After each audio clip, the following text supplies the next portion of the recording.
Senior صحافی اور تجزیہ کار سہیل وڑائچ نے کہا ہے کہ عمران خان کی جانشینی کی دوڑ میں بظاہر علیمہ خان نے اپنی تیسری بھابھی بشرا بی بی عرف پنکی پیرنی کو شکست دے ڈالی ہے۔ ان کا کہنا ہے کہ 26 نومبر کے لانگ مارچ کے دوران بشرا کے غلط فیصلوں کے نتیجے میں نہ صرف عمران خان کی اسٹریٹ پاور ختم ہو گئی بلکہ پنکی پیرنی کا سیاسی کیریئر بھی ختم ہو گیا۔ چنانچہ اب بشرا بی بی جیل میں ہے اور علیمہ خان تحریک انصاف چلا رہی ہیں۔ روزنامہ جنگ کے لیے اپنی تازہ تحریر میں سہیل وڑائچ کہتے ہیں کہ ہماری سیاست کے رنگ نرالے ہیں۔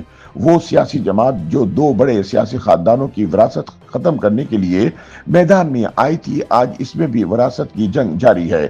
نیرنگی سیاست دیکھیے کہ عمران خان کا جانشین کوئی ورکر نہیں بلکہ ان کی اہلیہ یا ان کی باجی ہوں گی۔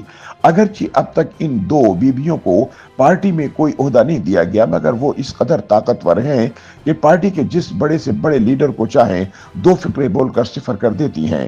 یہ دونوں زبان دراز اور بد لحاظ بیویاں جسے چاہیں عزت دیتی ہیں اور جسے چاہیں ذلیل کر دیتی ہیں۔ ان کے مطابق حالات اور قرائن بتا رہے ہیں کہ خان کی جانشینی کی دوڑ میں علیمہ باجی اپنی تیسری بھابھی بشرا بی بی عرف پنکی پیرنی سے بہت آگے نکل چکی ہیں۔ علیمہ باجی کا اوورسیز تنظیموں اور مالدار لوگوں سے بہت گہرا تعلق بن چکا ہے۔ ایک وقت تھا جب خان کی باجیوں کو بشرا بی بی کے سامنے چپ کرا دیا جاتا تھا۔ علیمہ باجی خان کے قریب تو بہت ہیں، تاہم وہ انہیں ڈانٹ کر بھی اپنی بات منوا لیا کرتا تھا۔ تب بشرا بی بی کے سیاسی فیصلے مانے جاتے تھے اور ان کی روحانیت اور فراست کے سامنے سب زیر تھے۔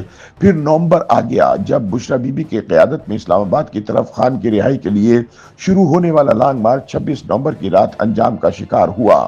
اس لانگ مارچ کی ناکامی کا ویلن اگرچہ گنڈا پور کو قرار دینے کی کوشش کی گئی، لیکن چونکہ یہ بشرا بی بی کا پاور شو تھا اور آخری لمحے میں مذاکرات سے انکار بھی انہوں نے کیا، لہٰذا یہ ناکامی بشرا کے گلے پڑ گئی اور انہیں لے ڈوبی۔ نومبر کا لانگ مارچ پاکستان کی سیاسی تاریخ میں اس لیے یاد رکھا جائے گا کہ اس کی ناکامی سے عمران خان کی اسٹریٹ پاور اور احتجاجی سیاست کا بھی خاتمہ ہو گیا اور اب ان کے ورکر سڑکوں پر آنے کے لیے تیار نہیں۔ آج کل بشرا بی بی اپنی تمام تر روحانی پیش گوئیوں اور سیاسی فراست سمیت جیل میں بند ہیں اور علیمہ خان دندناتی پھر رہی ہیں۔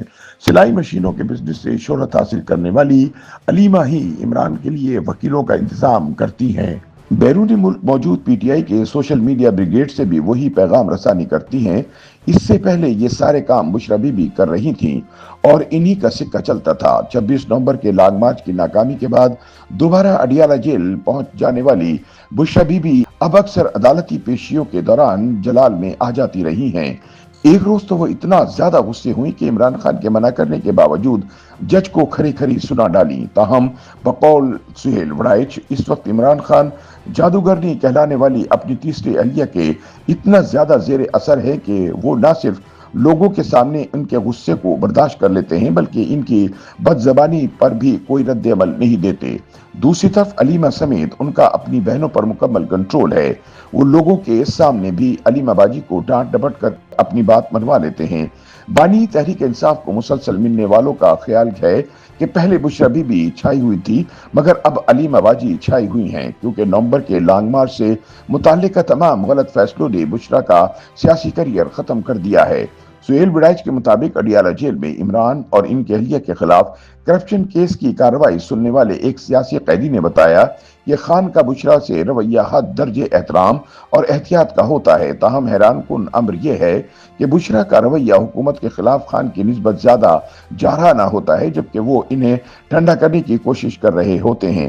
یہ بھی کہا جاتا ہے کہ نومبر کے لانگ مارچ سے پہلے جب بشرا ابھی جیل میں تھی تو بانی اور پنکی دونوں کی متفقہ رائے تھی کہ لوگ باہر تحریک چلانے کے لیے تیار بیٹھے ہیں، لیکن پی ٹی آئی کی قیادت خوف کی وجہ سے اپنا کردار ادا نہیں کر رہی۔ اس دوران بشرا کو جیل سے رہا تو خان کو ریلیف دینے کے لیے کیا گیا تھا، لیکن موصوفہ نے الٹا پشاور میں ڈیرے ڈال کر اسلام آباد پر چڑھائی کا پروگرام بنا لیا۔ سینئر صحافی کا کہنا ہے کہ بشرا نے یہ منصوبہ بنایا تھا کہ اگر لانگ مارچ اسلام آباد پہنچ گیا تو پھر کسی صورت حکومت عمران کی رہائی نہیں روک پائے گی، کیونکہ لوگ اٹھ کھڑے ہوں گے اور ریاست بے بس ہو جائے گی۔ چنانچہ بشرا نے کلثوم نواز کی طرح سیاسی رول ادا کرنے کا فیصلہ کیا تاکہ اپنے شوہر کو جیل سے نکلوا سکیں۔